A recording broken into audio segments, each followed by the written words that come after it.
Farba takku na ba dëgër ànd ak ay mbokkam fas yéene wuyu ji suba ak une grande mobilisation. homme politique takku na ba dëgër. waaw takku na ba dëgër ay ndomb wala ay. ay jaajëm. homme politique bii dem di wuyu ji yoon dugg leen comme ni ko Moustapha waxee mi ànd ak ay mbokkam ak ay discours yoo xamante ni surenchère yooyu la da ciy am mais discours ethniciste ak yu ni mel est-ce que waruñu ko jéem a éviter ci mbir mi nga xamante ni moom lañ koy toppee. non Pape loolu moom amul kenn koo xam ne bon jàpp naa ne bu fekkee ne rek am nga un minimum de sens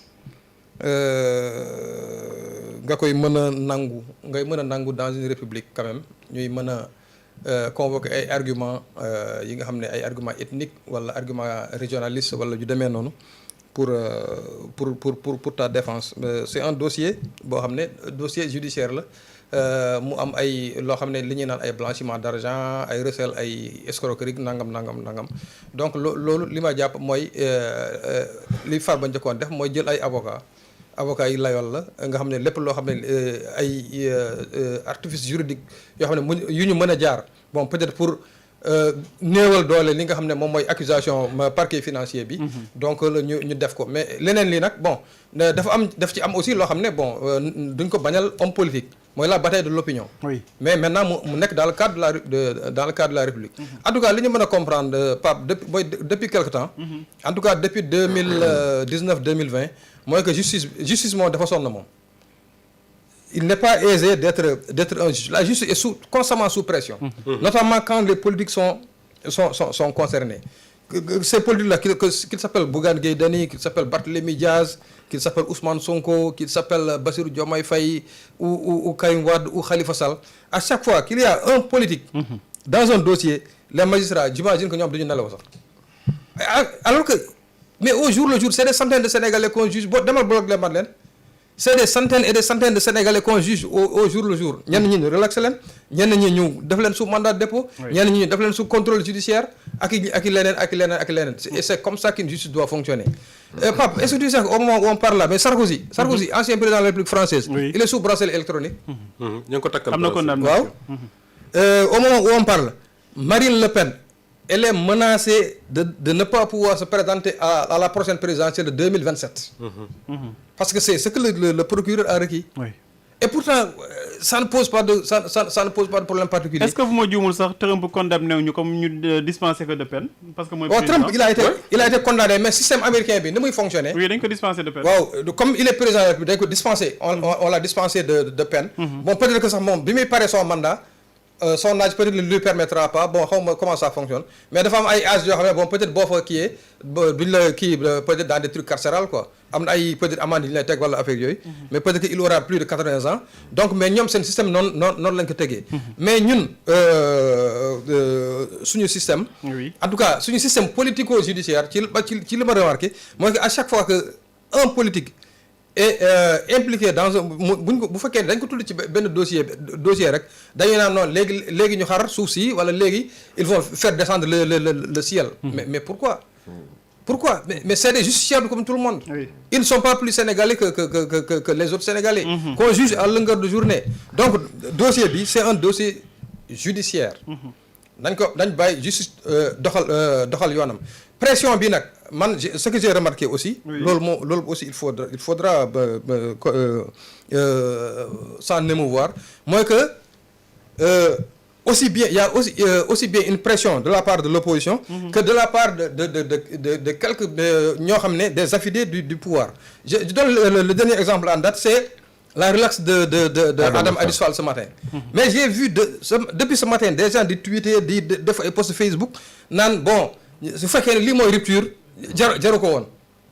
Mais le juge en son âme et conscience il a regardé le dossier de Adam Addis Fall, il s'est dit que là j'ai pas suffisamment d'éléments pour le maintenir en prison, mais il a relaxé.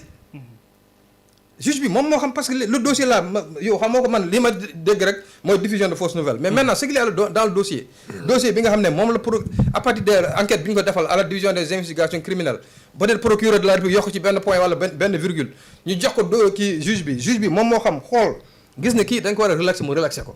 Juge bi moo xool gis ne Farba Ngom mii ak tous les gens qui lui sont xamal les complices ou co-auteurs ay Tahirou Sarr ak ñeneen ak Amadou Sall sànq on parlait de lui ak ñeneen moom mu jàpp ne ñii dañ la war a mandat de dépôt dañ ko bàyyee juge bi mais la justice elle se fait pas dans la rue.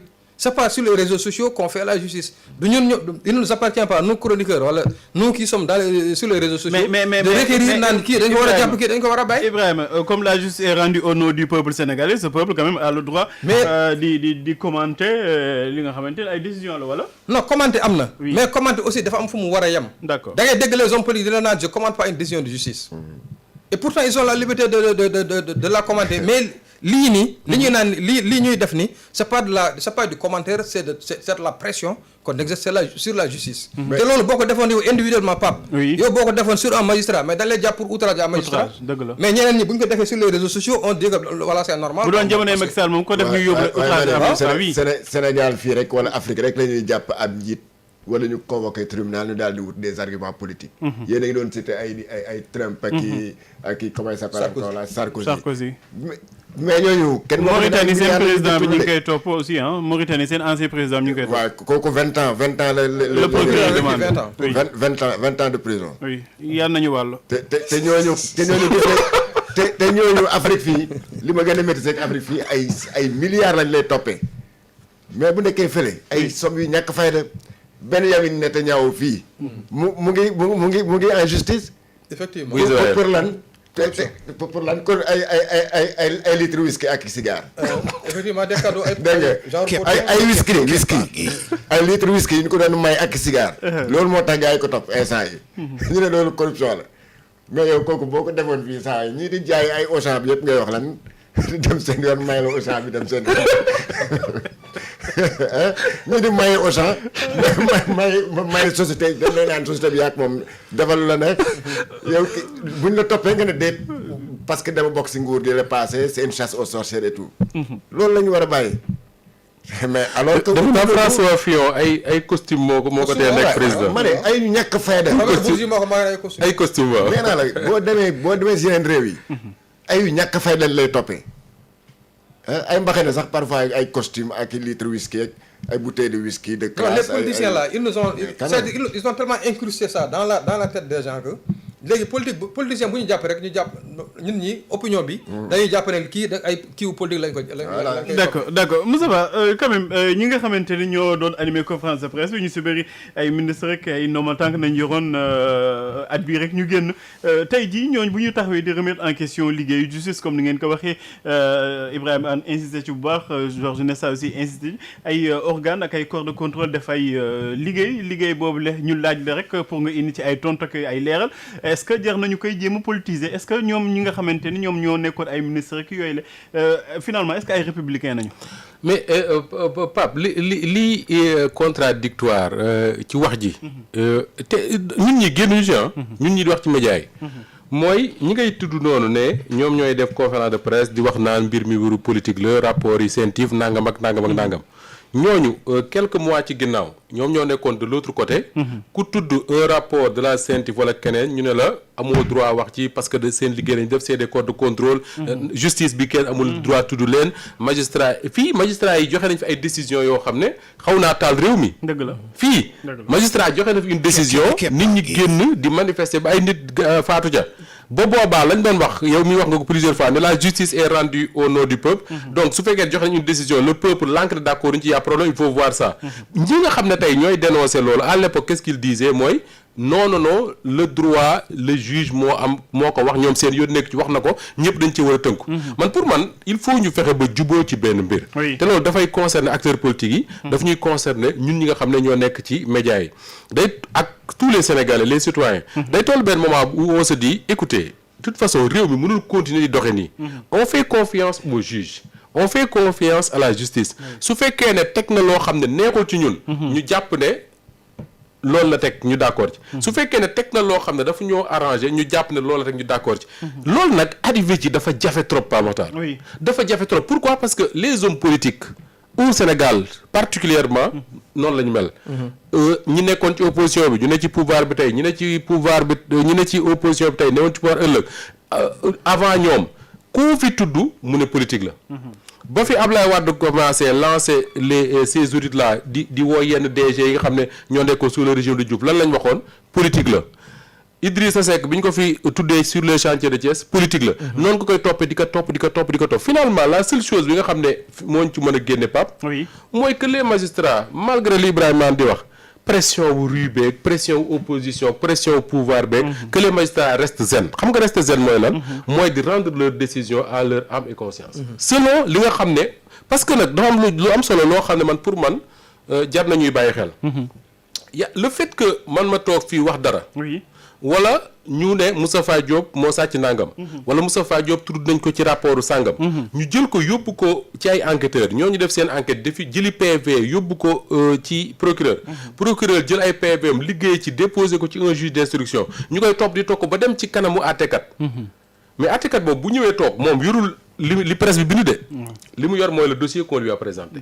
c'est sur la base de ce dossier là lay rendre sa décision. Parfois nga d'accord parfois doo d'accord parfois tu comprends même pas. mais malheureusement c'est comme ça. donc que les gens man pour man Ibrahima. mën nañu continuer di bind lu leen neex. mën nañu continuer di wax seeni point de vue man mii am naa samay point de vue sur ni justice bi doxee. et jàpp naa ne sax ni muy doxee nii depuis que Bassirou Diomaye Faye est au pouvoir man dama jàpp ne justice bu yeex la. dama jàpp ne justice la boo xam ne parfois dafay yolomal mbir yi trop. mais ça c'est mon point de vue. man la engagé. ce que le magistrat va faire man mënuma ci tous. bu ma doon wax ba suba du tax mu soppeeku. en tout cas di la jaajëfal bu baax a baax. Moustapha jërëjëf yow tamit. di jaajëfal Georges Nesta Cabral Diop ak monsieur le maire Ibrahima Anne tey exceptionnellement aw Diop.